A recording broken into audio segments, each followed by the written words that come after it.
Baik, bismillahirrahmanirrahim. Assalamualaikum warahmatullahi wabarakatuh.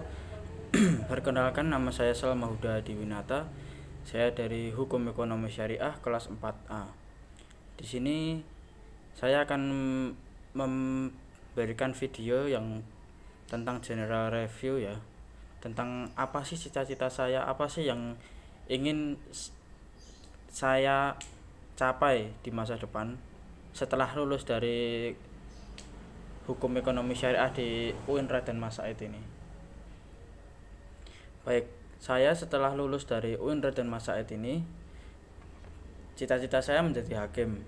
Hakim adalah orang yang bertindak sebagai pemimpin dalam persidangan.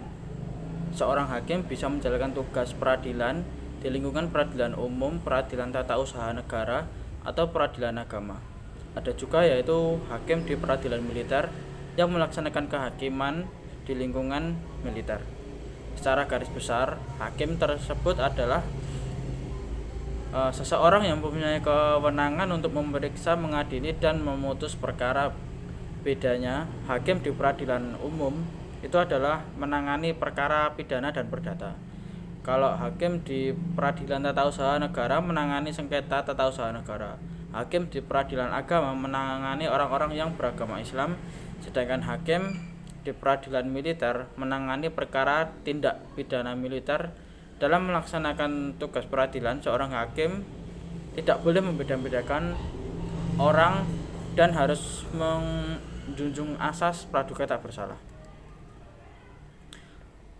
Lalu hakim bertugas menyelesaikan gugatan, perselisihan-perselisihan dalam bidang hukum perdata oleh karena penguasa sendiri tidak dapat menyelesaikan tugas peradilan, melaksanakan dan menggali keadilan serta berusaha mengatasi segala hambatan dan rintangan untuk terdapat peradilan yang dikehendaki undang-undang. Dalam melaksanakan tugasnya, hakim dibantu oleh panitera. Merujuk pada Undang-Undang Nomor 48 Tahun 2009, seorang hakim harus mengundurkan diri dari persidangan jika ada hubungan keluarga atau semenda sampai sederajat ketiga atau hubungan suami atau istri meski mereka telah bercerai dengan hakim ketua, salah seorang hakim, anggota jaksa, panitera, pengacara atau pihak yang diadili, maupun jika kepentingan langsung atau tidak langsung dengan perkara yang sedang diperiksa. Seorang hakim bisa diangkat sebagai hakim ad hoc pada pengadilan khusus, yaitu hakim yang sifatnya sementara untuk melaksanakan tugas peradilan atau perkara yang membutuhkan keahlian dan pengalaman di bidang tertentu dalam kurun waktu tertentu. Dalam menjalankan tugas dan tanggung jawab penyelenggara kekuasaan kehakiman, seorang hakim dan hakim konstitusi diberi keamanan dan kesejahteraan yang dijamin oleh negara.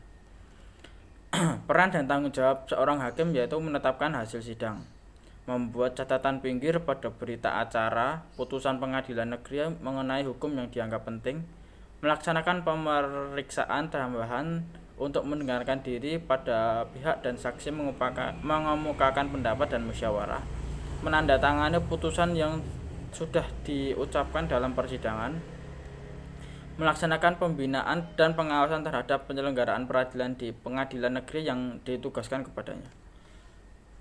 Itu saja yang menurut saya bisa saya sampaikan tentang hakim, dan saya mohon doanya supaya nanti ketika lulus saya bisa menggapai cita-cita saya menjadi seorang hakim.